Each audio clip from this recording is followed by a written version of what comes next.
Hello everyone, this is Mandy Ninja speaking. On this particular bootleg breakdown, we're doing a quote-unquote unboxing of what I meant to do last week, namely this Figma Izuku Midoriya figure based off the My Hero Academia anime series.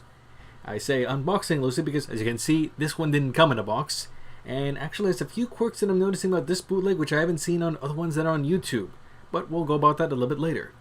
In terms of my initial impressions when I'm opening this thing up, I found the figure itself had a nice matte finish for the most part. It's actually fairly presentable, and thankfully the whole figure is in one piece, which is something I haven't been able to say with some of the bootlegs I've gotten as of late.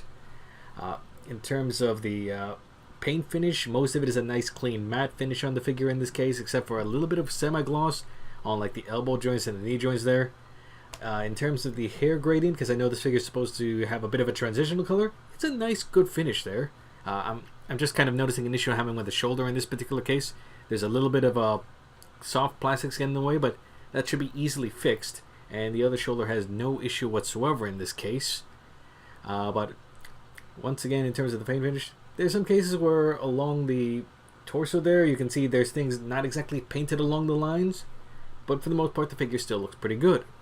The hair gradient itself, while not as thorough and defined as it is in the real figure, is still a fairly good finish, and you can see most of the details seem to be there nice and present.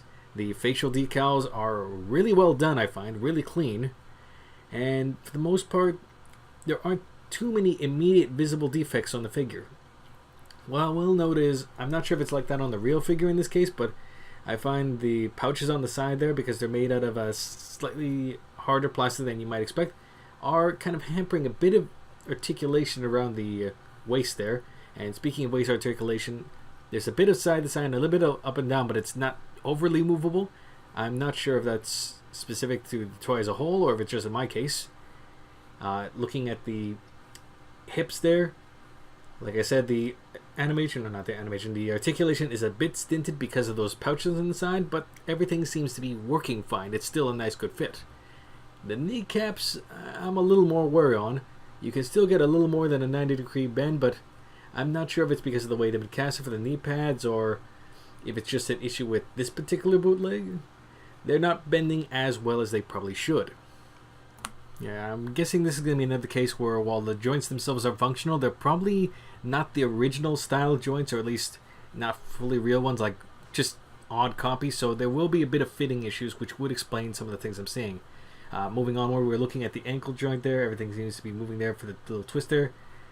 I'm not mistaken, this is the ankle joint here. Seems to be working very well, but the toe joint is either very stiff or completely locked up. That one, unlike the other ones, are using like just a small metallic pin in there, and that's not moving for anything whatsoever. Yeah, that one's a bit stuck on there.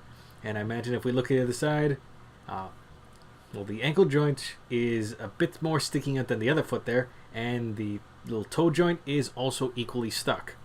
So that might be something I have to rectify later if I can. Maybe a little bit of heating and such will be able to pop that out if it's been casted properly, but still, even then, not too many huge issues here. Moving onward, let's take a quick look at the arms a little more. Namely, what I'm seeing here is on one of my arms, it's actually backwards, or upside down, however you want to look at it, so it's bending the wrong way. But thankfully, with not too much fuss, I was able to get this to turn around a bit and get it facing the right way.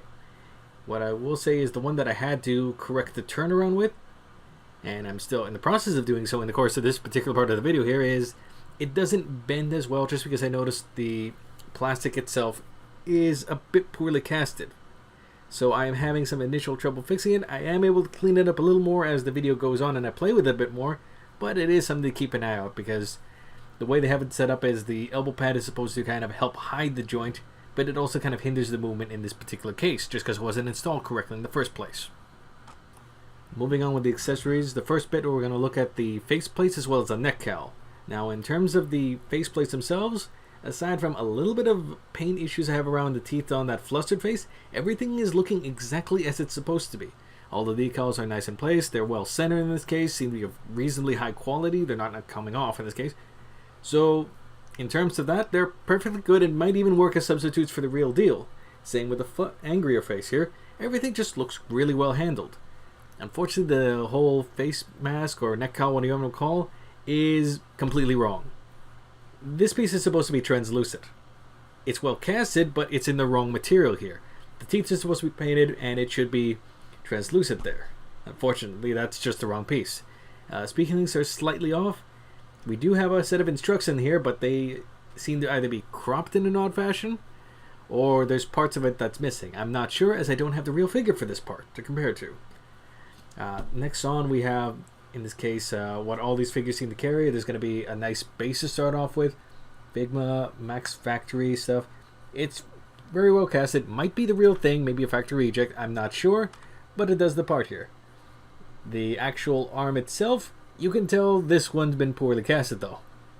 Yeah, full of air bubbles in the casting in there, and the kind of clear plastic on there. Bit of annoying, but it's more visual issue than anything else because the actual arm itself is incredibly snug. It's actually going to hold the figure real well. In fact, it might be a little bit too tight even, I'd say. But if you're trying to hold something in the air, that's a better problem to have than not. Even the attachment on the back is a really snug fit. Once again, almost too snug. But the most important part, does this one fit in the figure just fine? Unlike the Izuku Midoriya figure, yeah, this one pegs in the back, no problem whatsoever. It holds the figure. It does its job. It's a good stand, or at least good enough for our purposes. Now, moving on, we have the last real set of accessories I have here in this particular package, namely being the hands. Now, the figure in this case comes with 5 extra hands, much like what's expected in this case. But what I find a little odd is 2 of those hands happen to be another pair of fists with gaps in the middle, meaning that Deku here is supposed to be able to hold something, but as far as I can personally tell, and based on the instructions given, he doesn't have anything else he's actually supposed to be holding with him. So that's a bit weird.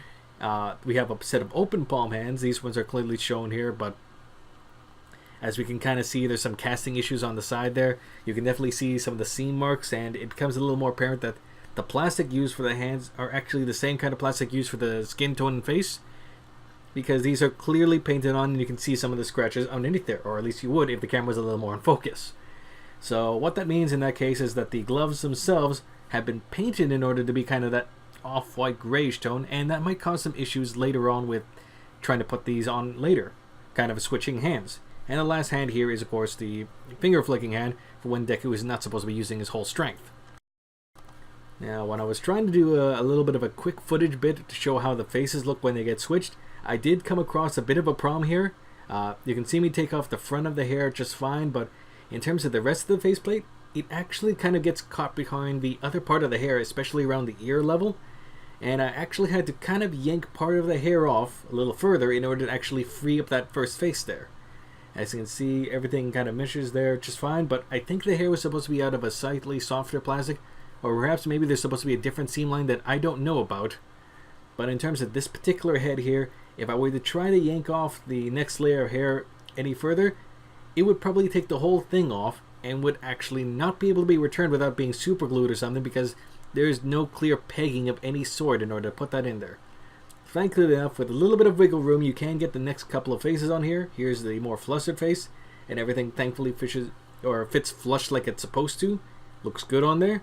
And as we're about to look with the angry face, that one, with a little bit of work, now to get this face back off, of course, will end up fitting as well. No real issue.